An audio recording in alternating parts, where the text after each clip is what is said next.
Hey everybody, so in this video I am going to be doing another concert experience video. So unfortunately I do not have an outfit of the day for this outfit, but I'm sure that sometime I will wear the exact same outfit because I actually love how it came together, and I do have one picture to show you guys. So my best friend and I, Maggie, who is, you saw pictures of her in my best friend birthday vlog with like all the pictures at the end, so yeah. So we decided to go to Ohio, and the show was in Cleveland, and you guys already know that I live in Charlotte, North Carolina, so Cleveland, Ohio was 9 hours away. Crazy, right? Most people, you know, their parents would never let them do this. Now, my best friend and I have traveled all over the East Coast for concerts, so it's not really a big deal, but for some reason my parents just didn't want me to go to this one, and I ended up writing them a letter explaining to them all of the reasons why I should be able to go, and they let me go, so that worked. But yeah, so we went, and my best friend and I split the cost. We completely funded the trip, but her mom was the one who drove us. So the concert was October 13th. So when we got home from school on the 12th, which was a Friday, we came home, had to pack and everything, which was kind of crazy because we weren't going to have a lot of room because we had a small rental car. But yeah, so we packed, and then around 4:30ish we left, and I took a shower right after school so that I could be completely clean. I could have my hair washed, my makeup done. My makeup, like skincare routine, that's what I'm looking for. My skincare routine was done. All I would have to do when we get there, brush my teeth, take out my contacts, go to bed. That's all. I wouldn't have to worry about washing my face, any of that. So we start the journey around 4:30ish. I think that's when we got on the highway. And we just, you know, went right up there. We made a few stops, but got up there at about 2 in the morning, which was crazy. I was so tired. We did sleep a little bit on the way, but maybe for like 30-minute increments or periods or whatever. It wasn't, you know, we weren't falling asleep for hours or anything. And so we finally got there, and yeah, stayed in this little place. And then the next morning we woke up around, I want to say 7, something like that, early, because my best friend and I get to concerts extremely early, as you guys know by the last one if you watched it. But yeah, so we got ready in the morning and, you know, did all of our stuff. We got Dunkin' Donuts, so we had that. And we had brought some snacks, and we basically had all of the stuff that we would need for like waiting or in the show if we got hungry or whatever. So yeah, got our stuff and left, and it was about a half-hour drive down to the venue, which was at the Wolstein, I don't know. It was at the Cleveland State University. It was at CSU at the what's it called, the like, arena, I guess you would call it, like the venue. And so we got there at 11:45, and the show started supposedly at 8. So I mean, if that tells you how crazy we are. I mean, we're insane. So there are 3 entrances in the building. And so we were kind of like, well, which one do we go to? So we saw a few people walking up, and we were like, you know, is this where we're supposed to be? Because there was nobody else there. We were like the first ones at that entrance, and they were like, yeah. So we all sat down, and there was a group of us that was about 7 people. And we all kind of like stuck together and started kind of talking. My best friend and I are extremely antsy. I never sit down for more than like half an hour without walking around. So if the venue is right here and we were waiting like here, I hope like me trying to show you the visual like helps. I don't really know if it does. But so if you walked around like over here, but like down, like over a ledge, or down a hill, whatever, there were the tour buses. So we kept on walking over there to see if the bands would come out. And I didn't mention this, but it was Boys Like Girls, All American Rejects, and the Ready Set, just like the last concert.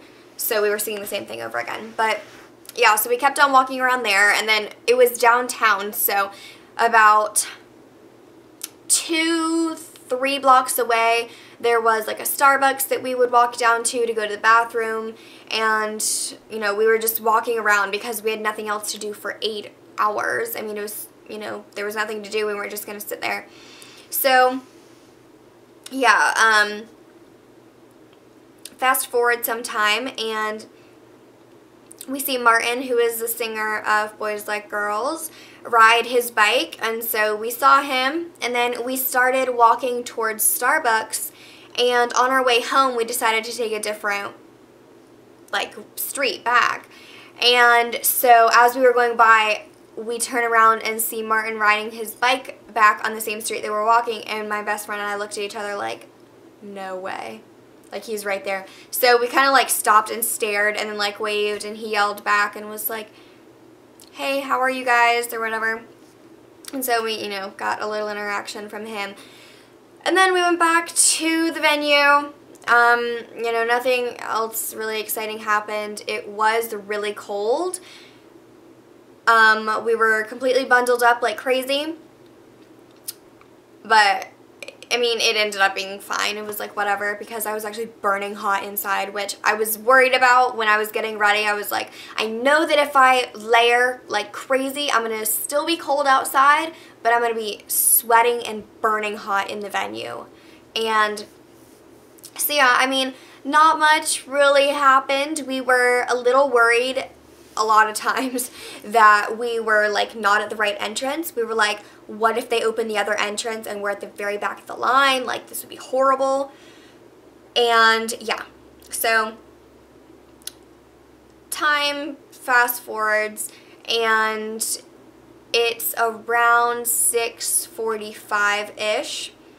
And we learn that if you have pit tickets or floor tickets, where you're just standing right in front of the stage, then you have to go and get a wristband. So my best friend and I had been informed when we bought the tickets. Now, we did buy them off of Craigslist, because when we like went to go buy them off the website, there were no more. So we were informed they were floor tickets, but when we went up to the stand or the table, they were like, these are not floor tickets. Like, these are in seats. And we were like, are you kidding me? We drove 9 hours and someone told us that these were the wrong seats, and we got so mad and like started like tearing up. It was horrible. But then we started thinking, well, maybe this will play out. Maybe this will be fine, whatever.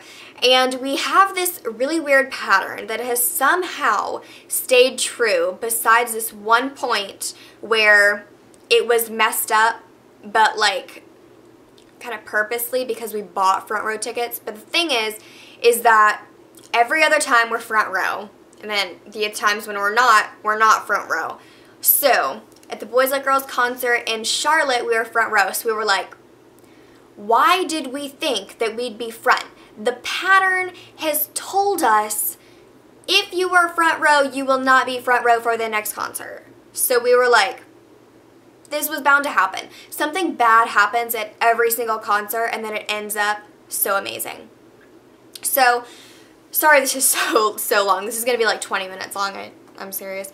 But yes, so we get inside or whatever, and we're one of the first ones there, and this girl named Katie and her friend Alyssa came and stood by us because Maggie had kind of talked to Katie like a few times. Like, she had tweeted her 3 or 4 times, whatever, and they kind of knew each other, and Katie wanted to be up near us because she also had the seated tickets, and she thought that she was on the pit too. So we were like, great, this is going to be horrible. Like, we're going to be so far away, whatever. So we go in, and we get right in between Martin and Paul. Front row of the seats. It's fine. It's great. You know, there's really nothing wrong with the seats. We're right at about eye level with the band because the seats were just a tiny bit higher than the stage. We see that the pit area is quite below, if that even makes sense. it's pretty far below the stage, so the band isn't going to be like staring down like that. They'd more likely be looking out into the balcony seated area. We were like, okay, whatever, this will be fine, I guess. Keep in mind, again, we were right in front of the 2 members that we wanted to be in between, so it was great. So my best friend had brought her charger, her phone charger, inside of the venue because we saw that outside on the lamp post that there were outlets, but they didn't work because the lights weren't on at that time, and it had started to rain, which plays into it later. But so she had the charger with her, and she looked down, and the sound booth was right next to us, and there was like a big gap in the seats, and the sound booth was right there. So we looked down, and she was like, should I ask them to charge my phone?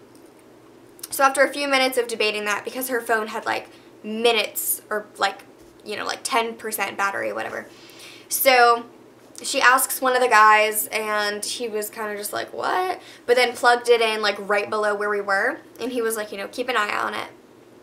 And so a few minutes go by, and he comes back with an extension cord, plugs it in, and hands it up to her. So we now have a phone charger to charge all of our iPhones up there. So we were like, this is great. Like, this is amazing, you know? And my best friend and I kind of know most of the crew that works with them just from previous experience. Like, one of the tour managers who was also working at the sound booth, Andy, we know him by name. We've talked to him before. And there are a few other members like Josh that we know, who's the guitar tech. Yeah, and then obviously we know all the band members. So yes, the Ready Set and the All American Rejects came on. It was great. I was like dancing the whole time, actually like participating in it, not just standing there being awkward. And one amazing thing about being in the seats is that you do not have to be standing up the whole entire time. We could sit down in between the different shows. It was great. And so we, oh, hey baby. Kitty just came in here, so sorry if the camera is a little bit shaky as he rubs himself up on it. Yes. So we like realized that the pit was not going to fill up. So we were like angry at the people because they told us that it was a fire hazard because all of the pit tickets sold out. And then we saw the pit and there were maybe 4 or 5 rows and there was nothing. But we did end up saying, you know, this is better because they wouldn't have really seen us in the pit, and this is like a better, this is just better, whatever, you know. It was better being up there because we could actually see them. So Boys Like Girls comes on, and we were screaming and dancing and having a great time. I mean, the show was absolutely phenomenal. It was amazing, just like it usually is. And Martin pointed at us a few times. Paul pointed at us, and it was great. So afterwards, we were expecting there to be a meet and greet because there was in Charlotte and there was supposedly in all of the other shows. So we were thinking that there was going to be a meet and greet, but they never mentioned it. So we stood, you know, we kind of stood in our spots, and we were kind of like, what should we do? So we stayed around the venue. And coincidentally, all of the people who had been with us at the very, very, very beginning, all 7 hours of waiting in front of the venue, were all there trying to meet the band. And I also forgot to mention that whenever the Ready Set was playing, John walked in, and Paul's girlfriend was also there because she lives there and in Cleveland, and or she's from there, family's there. And yeah, so we waved at John. So that was our little interaction with him. So, yeah, had 2 members down, you know, we were like, okay, whatever. So, we go outside, and we were kind of wandering around with Katie and Alyssa, the same 2 girls. And we were like, I don't think they're going to come out. And then it starts raining, and we're like, great. So, we go back into the building after someone lets us in, and we go down these stairs where people were waiting who had all access passes, thinking that the bands were going to come out. So we were waiting there, and then eventually this old lady comes out and yells at us because we weren't supposed to be there or something, and they forced us to go out. And then she got an old man because we didn't go out at the right time or immediately. And he seriously like followed us out and pushed us out of the building. It was ridiculous. It was the worst. Like, the treatment there was the worst that I've ever experienced from a concert. It was ridiculous. the poor treatment that they gave us. And they were kicking everybody out, and we heard that the bands were not able to do a meet and greet and that they were mad at the venue for kicking everybody out. And so Katie personally knows Paul, and Paul follows her on Twitter, and she talks to him on Twitter, and she knows him. So she was saying, like, you know, she asked him if we could meet them, and Maggie and I were still with her, and he was like, you know, did I miss you? And she was like, no, we're still here, and he said he was coming. And then he said that he got lost or whatever, didn't know where we were, so he was like, come by the buses. Now, there was a ledge right here, and down there you could see all 4 of the tour buses, and so there was a hill. So we walked down there to the tour buses, and Maggie had the text on her phone ready, or the tweet, sorry, and a security guard comes up to her, and the security guard asked Maggie, like, you know, can't be back here, whatever, and she's like, well, Paul told us to come down here. And the lady was like, whatever, like, just being an idiot. And so Maggie was like, go get Andy, because he would let us. And so Maggie told him, and then he was like, oh yeah, Paul's in the bus, I'll go get him. So Paul runs out, and it's just the 4 of us down there, and I'm sure the other people were looking on, seeing Paul run out there, coming to talk to us, because we know Katie, or, you know, whatever. So we go down there and start talking to him. He runs out, gives Maggie and I a hug, and then we just started talking to him. It was completely normal, completely amazing. Now at the end, we did end up taking pictures, and I'll insert those at the end. I absolutely love the picture that I got with him. It's amazing. He's so cute. But yeah, we were just talking to him about the show and future shows and being on the guest list and Nashville and stuff. And he actually told us about a show that actually hasn't been announced yet. And so my best friend the next day, or a few days ago actually, on I think this Monday, she tweeted the station that the show is for. She was like, you know, are you doing a show with Boys Like Girls? And they were like, where did you hear that news? And she was like, Paul told me, and she said, is that a yes? And then they favorited it. So they haven't even announced the show, and we know about it, and we're definitely going. Like, there's no way that my parents are going to tell me that I'm not going. Like, we are going to this show. Paul told us to go. So, yes. And also Morgan, who is the bassist, he tweeted us saying, like, you know, thank you for coming. I'm sorry that I missed you and didn't get to meet you. But John and Morgan had gone to a bar. That's what Paul told us. And then Martin was inside recording something. So, yes, that was my super long explanation of what happened. Super quick. I could have probably talked for an hour about it, but, you know, I think 20 minutes is long enough. So, yes, I really, really hope you guys enjoyed this video. I will definitely do one for Nashville if you would like me to. Hopefully, maybe some more pictures, more vlogging next time. It's just hard for me to vlog because it's just so awkward and it's so boring. There's really nothing to vlog about. So yes, I hope you guys enjoyed this video. Thank you all so, so, so much for watching. If you made it through, please comment down, let's see, comment down Franklin, because that's where the next show is that we're going to. So comment down below Franklin if you made it through the whole entire video. If you make it through the whole entire video, high five to you, because you are amazing. So thank you all so much for watching, and I will see you all next time. Bye everybody.